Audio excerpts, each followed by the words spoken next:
Patricio, ¿por qué ChatGPT no me pesca cuando yo le escribo, me da respuestas vagas y muchas veces no me entrega el resultado que estoy esperando?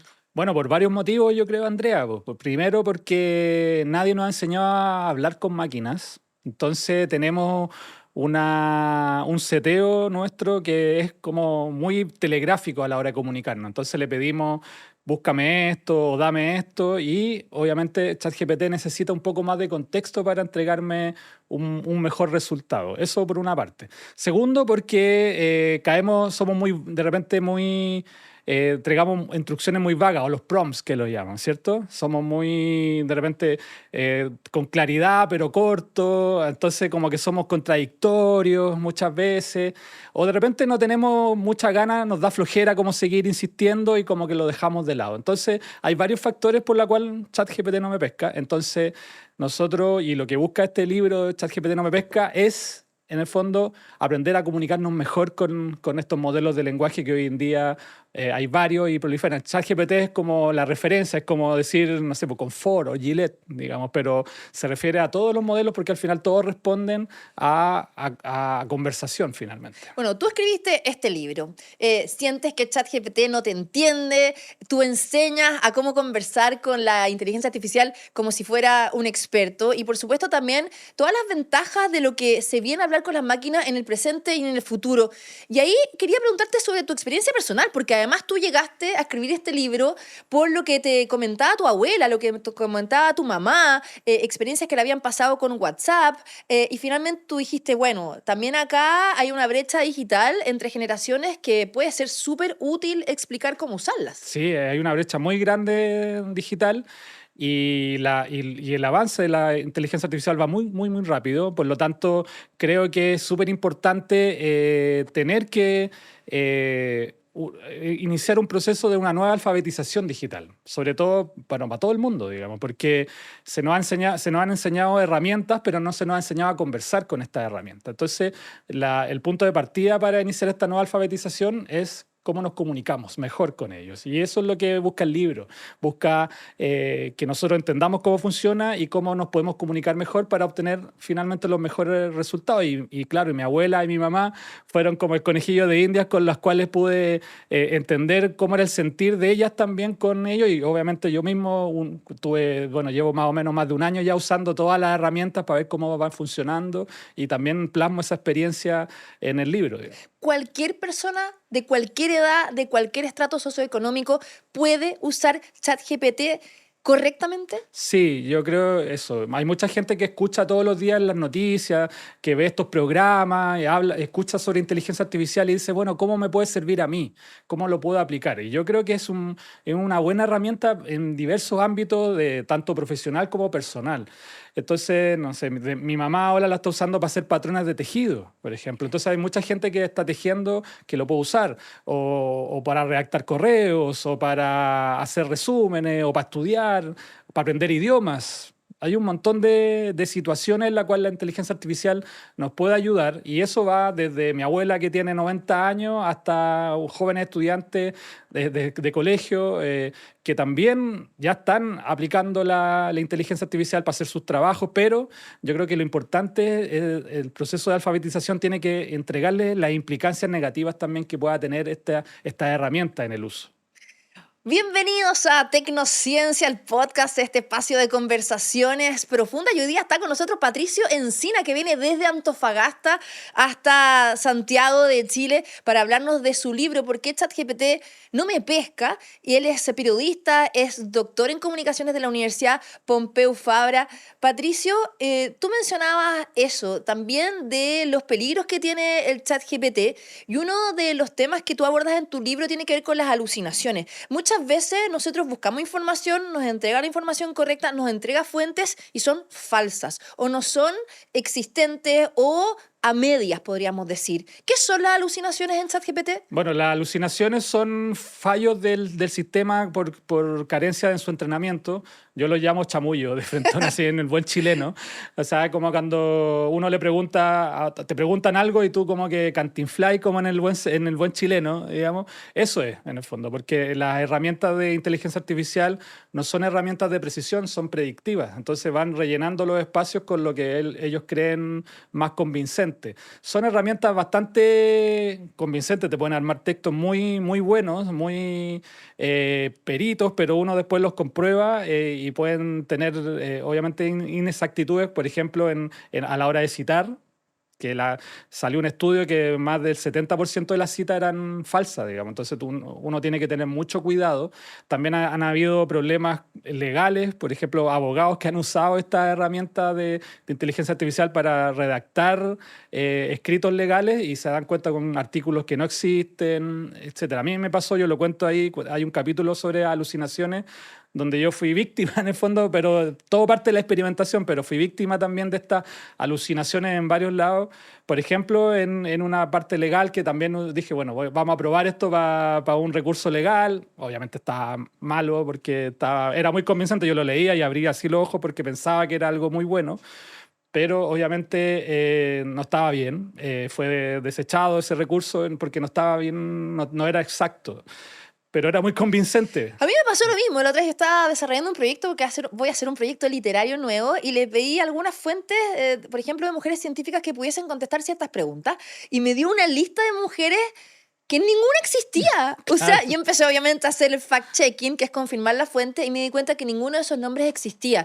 Y ahí también te das cuenta del peligro del uso de esta herramienta si no eres consciente de que se puede equivocar. ¿Debemos hacer fact-checking siempre cuando usamos estos software de inteligencia artificial? Tiene que haber un triple chequeo al menos. O sea, tiene que haber una búsqueda en buscadores para preguntar a expertos. O sea, siempre tiene que haber un proceso de chequeo ante la información generada por inteligencia artificial porque todavía son inexactas y encima, si uno les pregunta cosas muy específicas, esto hay que recordar que están entrenados en otra realidad, digamos. Generalmente otro idioma, en además. Estados Unidos, en Silicon Valley, no lo sé bien dónde, pero no se entrenan acá en Latinoamérica. Entonces, si uno les pregunta cosas muy específicas de nuestra cultura incluso, también tienden a fallar porque no tienen ese background de nuestra cultura, no nos responden en nuestro idioma, o simplemente, como decíamos, chamullea nomás. Bueno, por eso el gobierno lanzó ahora, junto con el Centro Nacional de Inteligencia Artificial,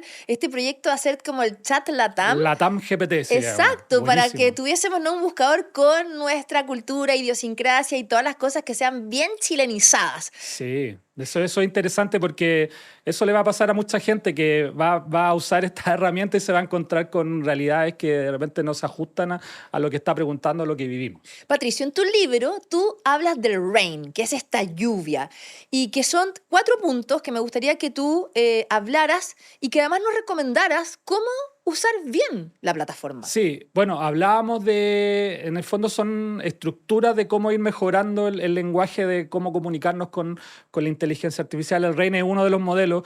Se ha hablado mucho de esta nueva carrera que se llama Ingeniería en Prompts, y la han puesto.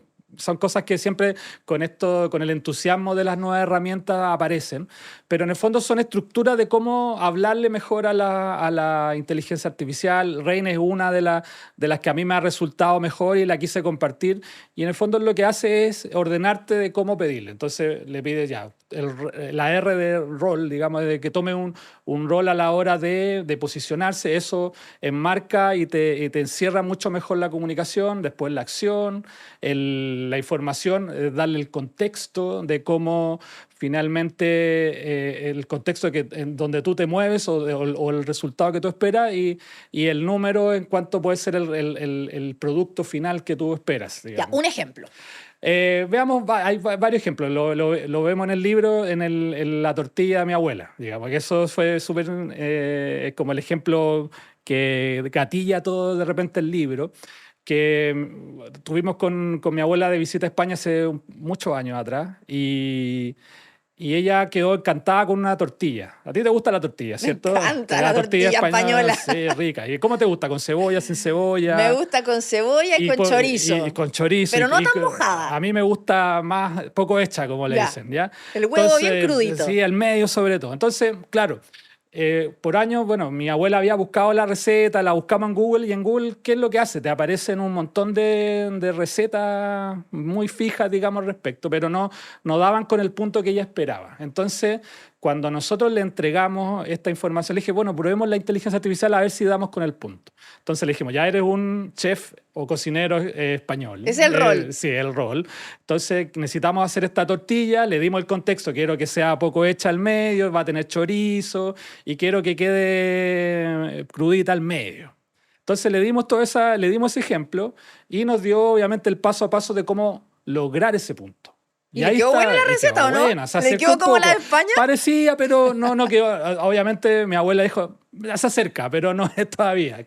Obviamente los gustos se van como cambiando en el tiempo, pero quedó más o menos decente, la tortilla más o menos como esperábamos. Entonces, la gracia de esta herramienta es que nos puede dar el paso a paso. Es muy detallado de lo que tú realmente quieres, pero para eso tienes que darle la información correcta, Lo digamos. que tú dijiste es muy importante, cómo hacer buenos prompts o estas indicaciones que uno le da a la máquina, que es actúa como tal, Claro. quiero que me entregues esta información, busca en tal fuente. Y también es importante, y ahí te lo quiero preguntar, que te conozca.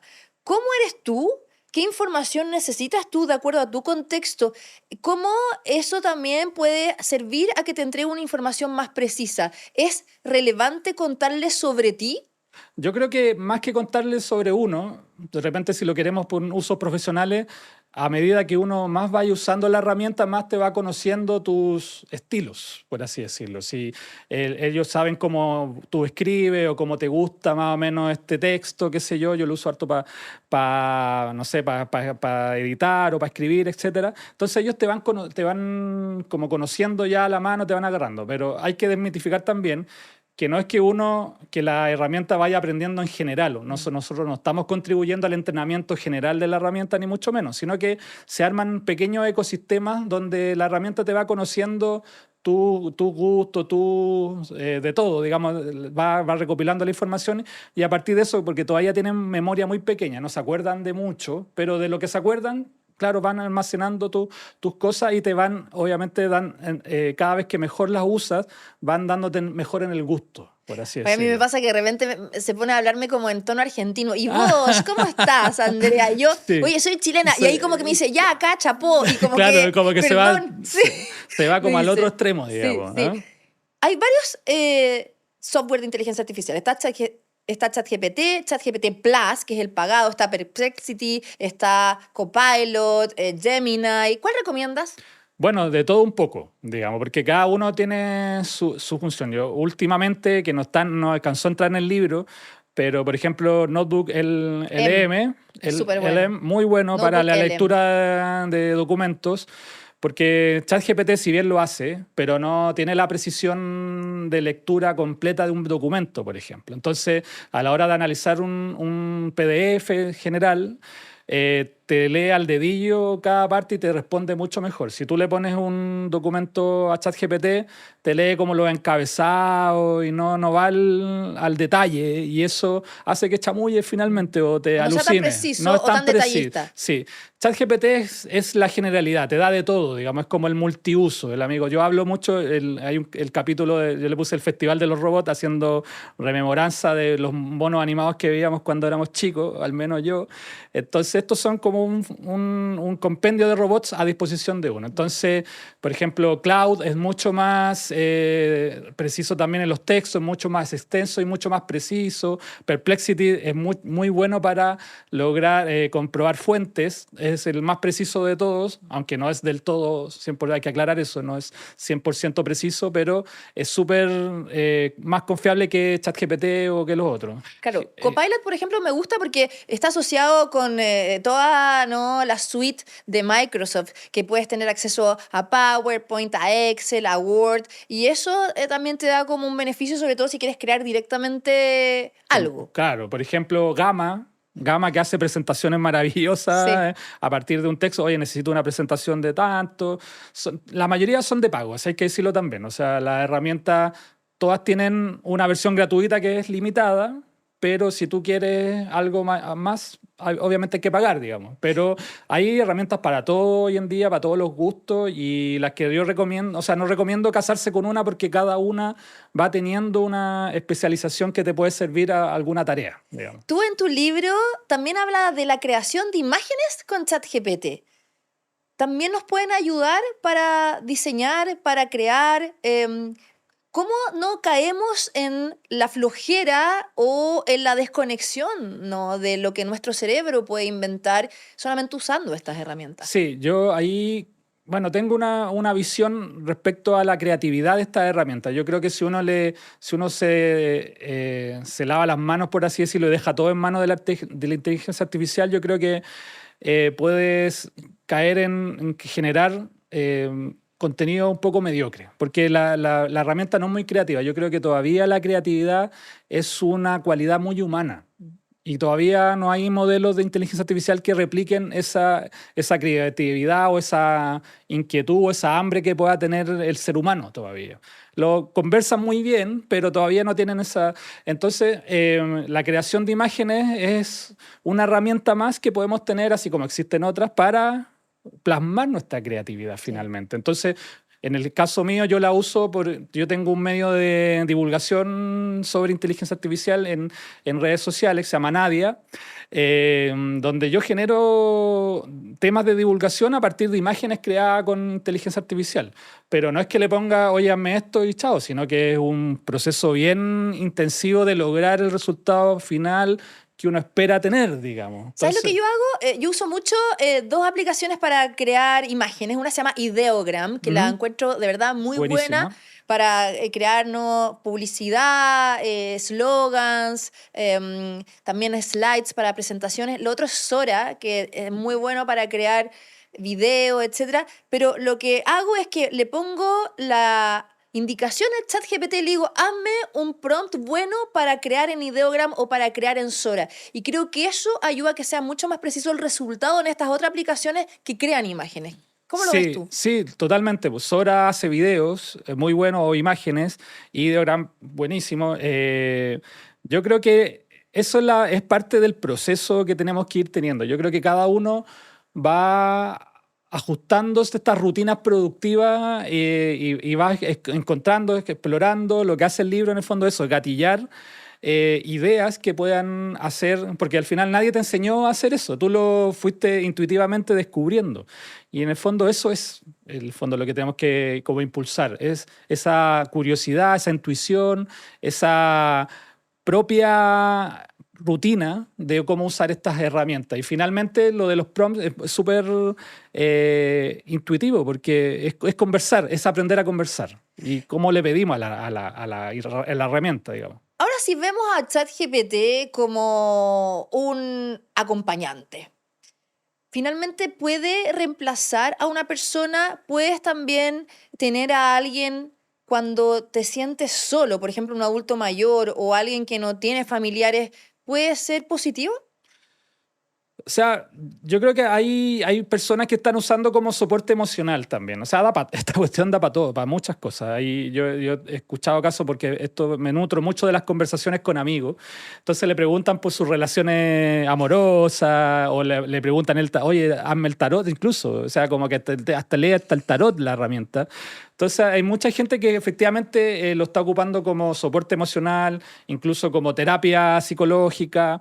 Y yo creo que pueden ser acompañantes, pero justo hoy día estamos en un tela de juicio, sobre todo ChatGPT, que recibió una demanda por el suicidio de un adolescente, digamos, porque siguió más o menos los consejos o no recibió el apoyo necesario del apoyo de la herramienta que estaba buscando. Entonces, está todo tan en verde aún, estamos recién como explorando este mundo, que hay todo por legislar, todo, o sea, va tan rápido que nosotros ya estamos muy atrasados en un montón de cosas de cómo la adoptamos en nuestra vida. digamos. ¿Estamos las personas perdiendo la percepción de que el ChatGPT es una máquina y no es un humano al pedirle consejos? Podemos llegar a eso, ¿ah? Yo creo que podemos llegar a alucinar, a perder el foco de la realidad, de que quien estamos hablando no es una persona al otro lado, sino que es un robot finalmente que no tiene emociones, que simula tenerlas, pero no las tiene,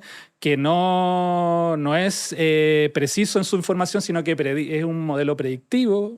Entonces, todas esas cosas, obviamente podemos caer en esas cosas y eso es un poco complejo. Por eso yo creo que la educación, la alfabetización tiene que ver con eso, con cómo nos enfrentamos, cómo las adoptamos en nuestra vida diaria, desde lo profesional hasta lo personal.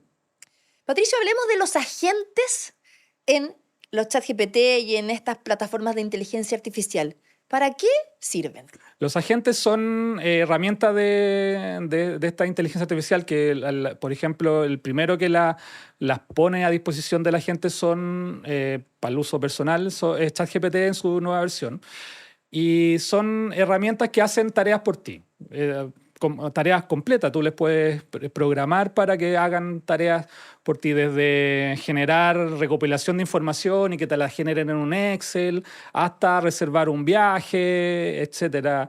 Hoy día en la mañana, por ejemplo, le pregunté, necesitaba enviar un paquete a España, por ejemplo, un libro, tengo que mandar. Entonces le dije, hazme una cotización, revísame todos los sitios de envío para poder enviar esto y búscame la opción más barata y hazme una tabla con todas las comparaciones de precios. Entonces lo que hace, tú la dejas ahí y empieza a funcionar, empieza a navegar por internet, cosa que uno antes hacía, que iba página por página. Sí. Esto la gente lo hace por ti y al final, por resultado, me tira una tabla comparativa con todos los precios, cuánto se demoran y las compañías y toda la información, digamos. Entonces, y lo más, no sé si llamarlo terrible, pero es como, da miedo a veces, que uno ve cómo lo hace, digamos. Entonces, tú ves una pantallita que ves cómo se mete a las páginas. Entonces, bien, bien aterrorizador, porque es una máquina que está trabajando por ti. Y si tú la entrenas, puede generar muchas tareas que tú antes hacías que ahora las hace la máquina. O sea, finalmente la inteligencia artificial te acorta el tiempo de trabajo, más que quitarte el trabajo. Pero ahí hay otro tema que a mí me preocupa y que tiene que ver con el acceso a tus datos privados. En Chile el próximo año va a entrar en vigencia la ley de protección de datos personales. Pero, por ejemplo, si tú le pasas a tu agente tu tarjeta de crédito para que te compre un pasaje en avión para irte a Buenos Aires, por ejemplo, o a Calama, ¿qué pasa con esos datos? Sí, eso está todavía ahí en la nebulosa porque, claro, nosotros en Chile todavía no tenemos una ley de protección de datos. Llega la inteligencia artificial y yo no sé si esta ley, no la he visto en detalle, pero contemplará, yo creo que en ninguna parte todavía, ni en Europa, que siempre van un poco más adelantados que nosotros, están viendo este tema de la protección de datos, como los datos sensibles, las tarjetas de crédito. Obviamente te pide, cuando tú llegas cuando haces una reserva de vuelo con un agente y te pide, ya, tienes que ingresar tu tarjeta de crédito. ¿Dónde va ese dato? ¿Lo almacenan realmente? No está muy claro qué pasa con esos datos y obviamente queda esa nebulosa todavía. Y eso está recién empezando y no sé si nuestra legislación va a estar al acorde o va a estar a la altura de estas nuevas herramientas, entonces, o si va a entrar ya un poco obsoleta, digamos. Entonces es bien preocupante también los datos médicos, porque una de las cosas que más se usa es, uno recibe el examen, va a hacerse un examen de sangre, lo mete a ChatGPT, ¿qué hacen con esos datos? Obviamente te van a vender publicidad, ya no nos pasó con las redes sociales, que el Facebook, no, si es gratis, inscríbase, y claro, con los datos nuestros Sí. hicieron el negocio del siglo, digo. Llegará a manos de las ISAPRES, por ejemplo, o de los seguros médicos. Bueno, Claro, po, toda esa cosa está en la nebulosa. te quiero preguntar, ¿qué advertencias nos das sobre ChatGPT en el uso de este en tu libro? Sí, bueno, el primero, las alucinaciones. O sea, primero hay que dejar claro a la gente que no son herramientas infalibles, que generalmente se equivocan, cuando sobre todo sobre datos. Entonces, lo primero es entender que se equivocan, no son herramientas infalibles y hay que comprobar la mayor cantidad posible de información que nos tira un texto o cualquier producto que nos pueda rebotar, digamos. Y segundo, ojo con los datos también, pues ojo con los datos, porque no sabemos, está en la nebulosa todavía, esto de los agentes es muy bonito, nos ahorra mucho tiempo, pero ¿qué pasa con eso también? Entonces, la alucinación a mí me parece más compleja. Yo he visto, o la promesa de ChatGPT 5 que salió hace un par de semanas, que decía, tiene menos alucinaciones, pero todavía son bastantes alucinaciones, son muchas todavía. Entonces hay que tener ojo con eso, hay que siempre comprobar, no si es una cuestión jurídica, hablar con un abogado, si es una cuestión psicológica o médica, ir al médico, no reemplaza al médico, no reemplaza al doctor, aunque algunos han dicho, bueno, van a reemplazar a ciertas profesiones. Yo creo que todavía estamos lejos de eso porque ahí tiene muchos vicios todavía la herramienta como para reemplazar al ser humano. Ya para ir terminando, Patricio, ¿tú crees que la inteligencia artificial nos va a reemplazar como seres humanos? Que es la pregunta que todos temen. Yo creo que no. Yo creo que sí va a reemplazar a las personas que no saben usarla bien. O sea, se habla de que hay profesiones que están en más riesgo que otras. A mí me preocupa la vulnerabilidad de personas que no la sepan usar o aplicar, digamos, eso, porque eso finalmente las pone en una situación de vulnerabilidad laboral o incluso de justicia en el futuro. Pero no creo que nos llegue a reemplazar porque, como decía al inicio, hay cualidades de la inteligencia artificial que no logra replicar. La creatividad sigue siendo el hambre, la emoción, el hambre por conocimiento me refiero, sigue siendo una cualidad muy humana, aunque, bueno, hay herramientas de inteligencia artificial que van aprendiendo muy rápido. Dicen, oye, cuidado aquí que aprenden Sí. rápido. Pero yo creo que todavía no, son un buen partner, un buen compañero, hay que tomarlo como desde ese punto de vista. No es un reemplazo, sino que es un partner que nos puede facilitar mucho la vida. Yo por ahí lo veo.